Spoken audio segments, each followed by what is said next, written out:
Olá amigos, olá amigas, ligados e ligadas aqui no canal do NEP Honório Abreu, o nosso canal de estudo, o nosso canal de acolhimento, o nosso canal onde nós buscamos nos reencontrar com a nossa própria essência, saindo da horizontalidade para a verticalidade. Agradecemos a você, meu amigo, agradecemos a você, minha amiga, que nos auxilia a engrandecer esse trabalho, que está conosco em todos os momentos de reflexões. E agradecemos nessa sexta-feira aqui em especial ao Douglas Marcos. O Douglas é um querido irmão, um trabalhador impecável em prol da doutrina, em prol do evangelho, mora na cidade de Patrocínio e tem um programa aqui também pelo canal do NEP Honório Abreu, às terças-feiras, às 19 horas, onde ele conversa, onde ele interpreta, onde ele estuda o evangelho de Mateus. Assista de Praia Grande, São Paulo, a Maria Lúcia Fraga Oliveira, o Hamilton aqui de Patos de Minas, a Gladys Ferreira lá de Machado, Minas Gerais, o Flávio Martins, bom dia Flávio. A gente quer agradecer também a Marília, que está sempre conosco, e é lá da Fraternidade Espírita, Caminho da Luz. Segunda-feira próxima, segunda-feira hoje é dia 4, então 5, 6, 7. Segunda-feira próxima, dia 7 de julho, nós estaremos aqui em Patos de Minas, na Fraternidade Espírita Caminho da Luz, falando sobre causa e efeito. Quem for de Patos de Minas e quiser nos encontrar por lá, será às 19 horas e 30 minutos o nosso estudo. Um abraço aqui também para Tânia. A Tânia é uma companheira, uma irmã muito amada. A Tânia já faz parte da nossa família e estuda conosco toda quinta-feira lá na Sociedade Espírita Recanto da Paz, também aqui em Patos de Minas. Lá a gente tem um núcleo de estudos e pesquisas do Evangelho. Então ela está com a gente lá toda quinta-feira. E se você é de Patos de Minas e quer estudar o Evangelho, quer adentrar a essa paisagem maravilhosa, nós estamos lá na Sociedade Espírita Recanto da Paz, aqui em Patos de Minas, toda quinta-feira das 19 horas e 30 minutos. Aí o estudo vai até 20h40, 20h50. É um ambiente muito harmonioso. Nós criamos verdadeiros laços de afeto. Então é isso, meus irmãos, hoje é dia de continuarmos buscando um rumo certo com o benfeitor Emmanuel, e logo após a nossa vinheta, a gente sempre pede esse momento de paciência, logo após a nossa vinheta nós teremos a leitura, nós teremos as meditações, nós teremos as ponderações em torno da mensagem.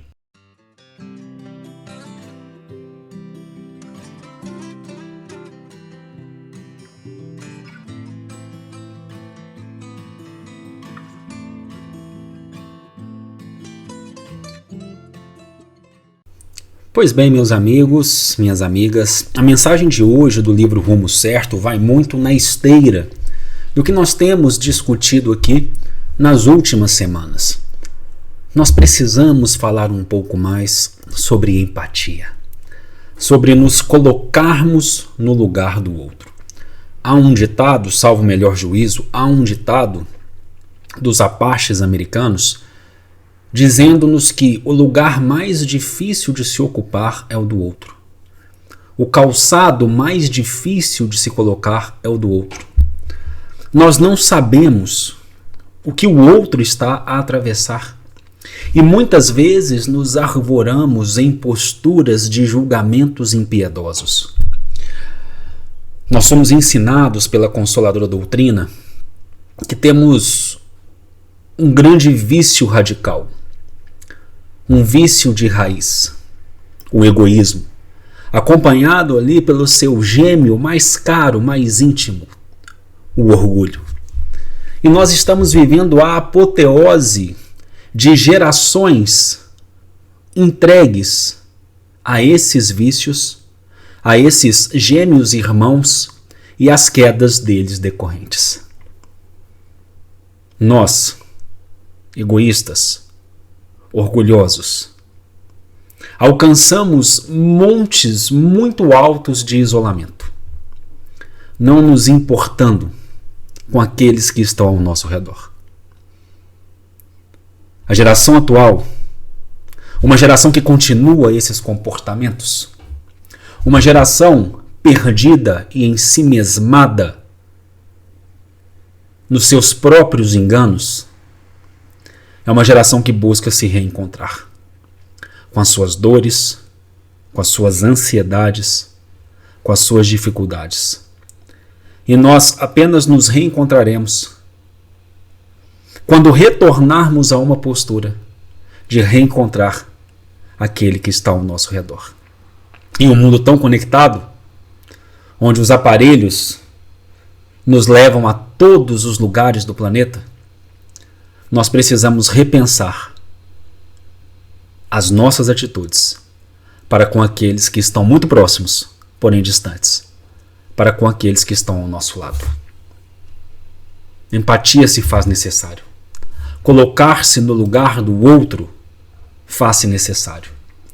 E a mensagem de hoje conversa conosco exatamente sobre isso. O seu título, As Outras Pessoas.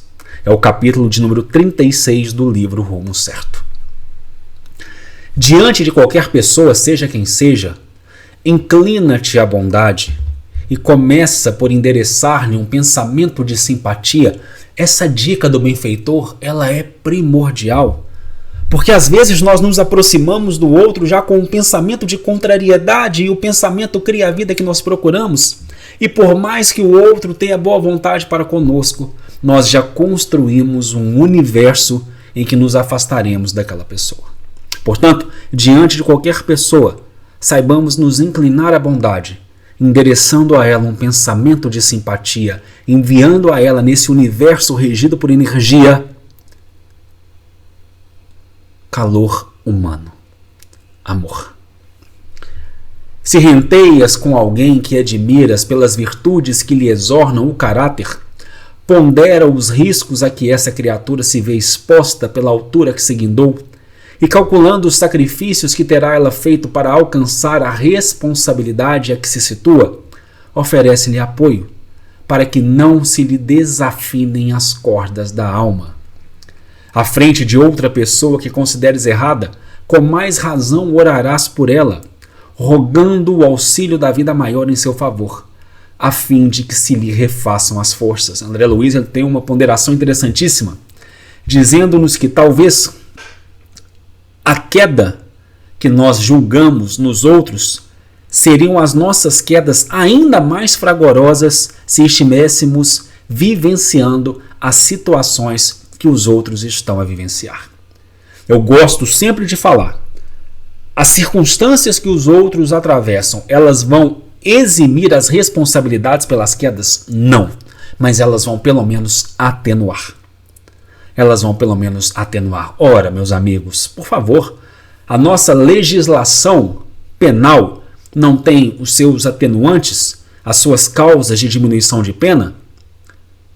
Se a nossa legislação penal, que é imperfeita, e nós não estamos dizendo aqui do conjunto legislativo brasileiro, não é isso, nós estamos aqui seguindo o Livro dos Espíritos, que nos fala que o nosso arcabouço jurídico, legislativo, o arcabouço de regras que nós temos no mundo, ele ainda é muito inferior ao arcabouço de regras universal. É um rascunho muito inferior, é nesse sentido que estamos falando. E se a nossa legislação, que é imperfeita, possui as suas causas de diminuição, os seus atenuantes, ora, a legislação divina, então, que é perfeita em todos os seus atributos, também os terá.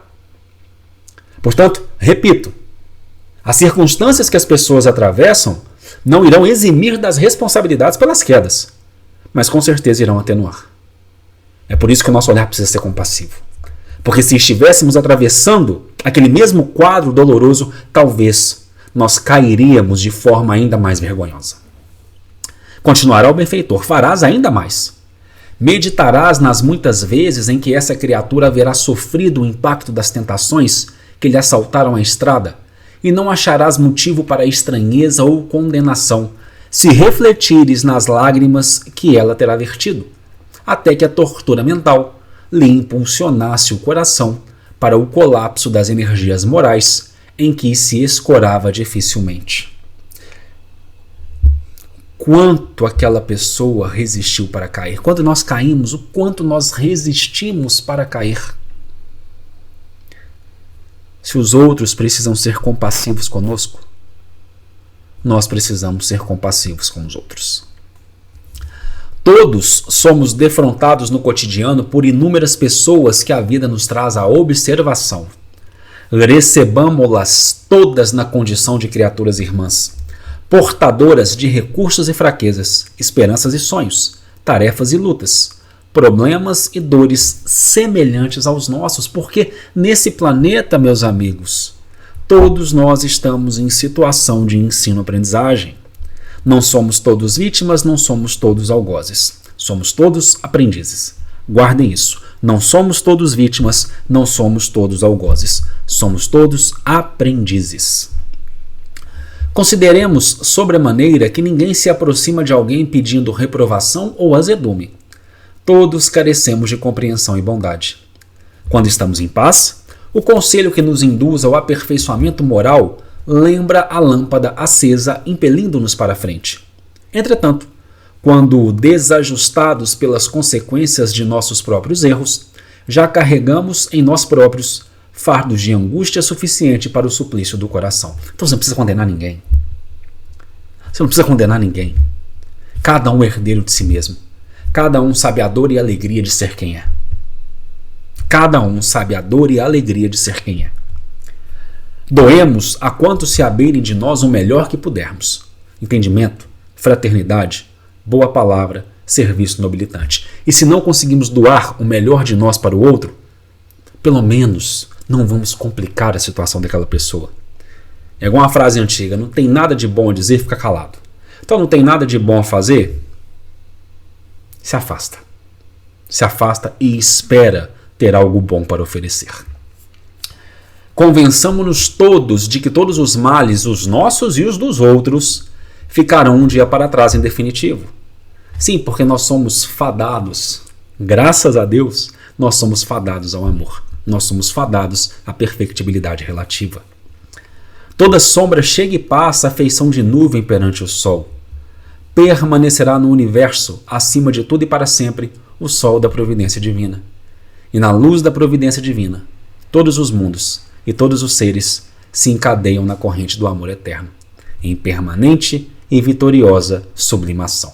E aqui, para encerrar, eu vou deixar uma recomendação de leitura que eu gostaria que comentassem aqui para nós o que acharam dessa recomendação. Como foi ler, como foi sentir esse texto. Está lá no Evangelho segundo o Espiritismo, capítulo 11, Amar ao próximo como a si mesmo. Está lá nas instruções dos Espíritos que versam sobre a lei de amor. É o segundo texto, um texto de Fénelon. Então, façam a leitura e deixem aqui nos comentários o que acharam dessas ponderações desse irmão espiritual e que se coadunam muito com o que foi dito aqui no último parágrafo da mensagem. Por agora, ficamos. Mas como sempre dizendo, até o nosso próximo encontro.